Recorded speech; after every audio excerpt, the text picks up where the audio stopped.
আমরা credit note শিখব। তো বিক্রয় ফেরতের জন্য প্রস্তুত করা হয় ক্রেডিট নোট। ক্রেডিট নোট কেন প্রস্তুত করা হয়? বিক্রয় ফেরতের জন্য। আর ক্রেডিট নোট প্রস্তুত করেন বিক্রেতা। এটা কিন্তু তোমাদের এমসিকিউতে অনেকবার আসে। আমরা একটা প্রশ্ন থেকে ক্রেডিট নোট প্রস্তুত করব। তো প্রশ্নটা আমরা দেখি, রাইসা ট্রেডার্স। তো ব্যবসা প্রতিষ্ঠানের নাম কি? রাইসা ট্রেডার্স। 2020 সালের 25শে জুন তারিখে বিমল ট্রেডার্সের কাছ থেকে প্রতিটি 50 টাকা দরে 500টি পণ্য ফেরত পাওয়া গেল। ক্রেডিট নোট নং 50, ব্যবসায়িক বাট্টা 3%। এই যে ব্যবসায়িক বাট্টা, এটা কিন্তু কারবারি বাট্টা। তো এখানে কিন্তু পণ্যের নামটা নেই, শুধু পণ্য কথাটা বলা আছে। আমরা শুরুতে একটা বক্স করে নেব, তারপর আমরা উপরে ব্যবসা প্রতিষ্ঠানের নামটা লিখবো, রাইসা ট্রেডার্স। তো এখানে ঠিকানা নাই, তাই আমরা ঠিকানা দিলাম না। তারপর ক্রেডিট নোট লিখবো, তারপর ডান পাশে তারিখ লিখবো, তারপর আমরা বাঁ পাশে লিখবো ক্রেডিট নোট নম্বর। তো এখানে 50, ক্রেডিট নোট নম্বর দেওয়া ছিল 50। তারপর প্রাপকের নাম বিমল ট্রেডার্স। আমরা লিখবো ঠিকানা, এই যে ঠিকানা, এটা হলো প্রাপকের ঠিকানা। তো প্রাপকের ঠিকানা দেওয়া নেই, তাই আমরা এটা ফাঁকা রাখবো।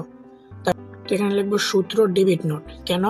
কারণ ডেবিট নোটটা হাতে পাওয়ার পরই বিক্রেতা মূলত ক্রেডিট নোটটা প্রস্তুত করে। তো এখানে বিক্রেতা আমি, রাইসা ট্রেডার্স। তো ডেবিট নোটটা যখন আমি পাবো তখন আমি ক্রেডিট নোটটা প্রস্তুত করব। আর প্রস্তুত করার কারণ কি? যে আমি তাকে জানাচ্ছি যে আপনার দেওয়া ডেবিট নোটটা আমি পেয়েছি। পর আমরা আবার ভিতরে একটা বক্স করব, বক্সে 3টা ঘর রাখবো। প্রথম ঘরে ক্রমিক নং 1, তারপর মালের বিবরণ ও ফেরতের কারণ, তারপর পরিমাণ টাকা।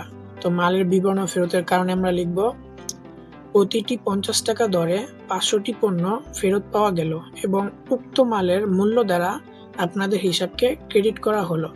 মানে আমাকে ক্রেতা যে ডেবিট নোটটা দিয়েছে আমি সেটা পেয়েছি। তো যে যে কারণগুলো বলছে তাও আমি জানতে পারছি, তাই আমি এগুলো উল্লেখ করে আমি আবার একটা ক্রেডিট নোট প্রস্তুত করে তাকে পাঠাবো যে আপনার দেওয়া ডেবিট নোটটা আমি পেয়েছি, আর পেয়ে আপনার হিসাবকে আমি ক্রেডিট করলাম। ঠিক আছে? তো এই কথাটাই আমরা একটু গুছিয়ে লিখবো। তারপরে যে পরিমাণের করে টাকাটা লিখবো, এই যে 500টি পণ্য আর 50 টাকা দরে, তো দুটা গুণ করলে হয় 25,000 টাকা। তো এখান থেকে আমরা কারবারি বাট্টা 3% বাদ দিব। 3%, 25,000-এর 3% হয় 750 টাকা। তো বাদ দিলে হয় 24,250 টাকা। তো এটা আমরা কথায় লিখবো, 24,250 টাকা মাত্র। তারপর আমরা এখানে লিখবো বিক্রয় ব্যবস্থাপক। চেষ্টা করছি তোমাদের এই 6টা দলিল খুব ভালোভাবে বোঝানোর জন্য, জানি না কত ভালোভাবে বোঝাতে পারলাম। তো তোমরা যদি ভিডিওটা মনোযোগ সহকারে দেখে থাকো তাহলে ইনশাল্লাহ আশা করি বুঝতে পারছো। আজকে ভিডিওটা এই পর্যন্তই।